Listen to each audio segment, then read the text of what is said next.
and welcome back to another YouTube video. First of all, thank you for watching and I hope you have been enjoying them. This one is about testing. We did a Vo2 and Lactate run test. Hope you enjoy.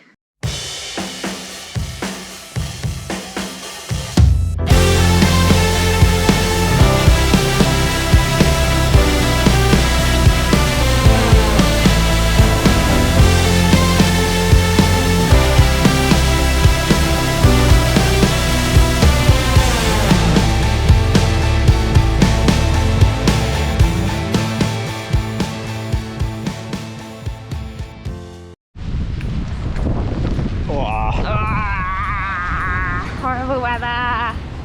Thank goodness we're running inside. We have a Vo2 lactate test today up here at Bath. Wish me luck.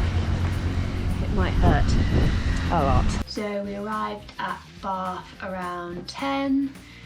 First thing first, I weighed myself, had myself measured. Apparently I've grown a couple of centimetres since I've last been tested. I'm not sure how that could be possible, but somehow I did. I had my taken at resting and then I did a little warm up. And then it was straight into the test. The test it started around 11 kilometres per hour and then it was 3-minute stages and then ramped up a kilometre per hour every 3 minutes. In between each 3 minute we did an RP, so rate of perceived exertion, just say how you're feeling, and a scale, I think it was 1 to 15. Took some lactate and looked at my heart rate, and yeah, carried on ramping it up until I couldn't run anymore. So that's how the test went. It was hard. I nearly fell off the treadmill at the end. Maybe I slipped, but yeah, I gave everything and it was a good test of where we are at the moment. And Bill is going to tell you why we're doing it this time of year and stuff like that.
Hi, so Fenella's asked me to explain why we did the test today. Firstly, I think it's really important to say that we definitely follow the kind of protocol of if you don't use the data, don't test. So we very rarely test. We haven't tested for a while actually, but this time we did Vo2 and Lactate more for Fenella's training zones. We weren't massively interested in the Vo2 max, but it was quite good to see that it was significantly higher than it was previously, but that wasn't reason behind doing the testing now. And we're about probably 12 weeks, maybe a bit more, a bit less, out from St George. So we just want to be making sure that our training zones are exact. We've got some big blocks of training coming up and we just want to make sure that where we're training and how we're performing is kind of what we're trying to achieve. The other reason behind it, I suppose, is just to see sort of where our fat burning zones are. That was something we wanted to see. And finally around our sort of training zones for racing. Obviously some experience now. Fenella's done a few Ironmans, so we know roughly where her heart rate kind of is, but it was just good to see if that kind of reflects where it should be in terms of physiology and where Fenella's kind of threshold fits. So yeah, we haven't got the data back yet, but from what we saw it was really good. Fenella did well. Hopefully we can use that now with our sessions moving forward. Oh yeah, and finally the other thing we said, the other reason we did it was something that we always say is it actually, now we're into this big block of training, we basically don't want to train as hard as we have to. So if we have to train a little, if we get the training zones right, that means we can kind of fit our training into that, and it allows us, or it stops us from training too hard, which obviously limits the risk of injury. So that's why we did it. Exciting times. If you enjoyed this video, make sure you like, subscribe, leave a comment, share with your friends so we can create more stuff like this. Hopefully a little bit more glamorous locations coming up in the next few weeks. Have a great training week, and I'll see you guys soon.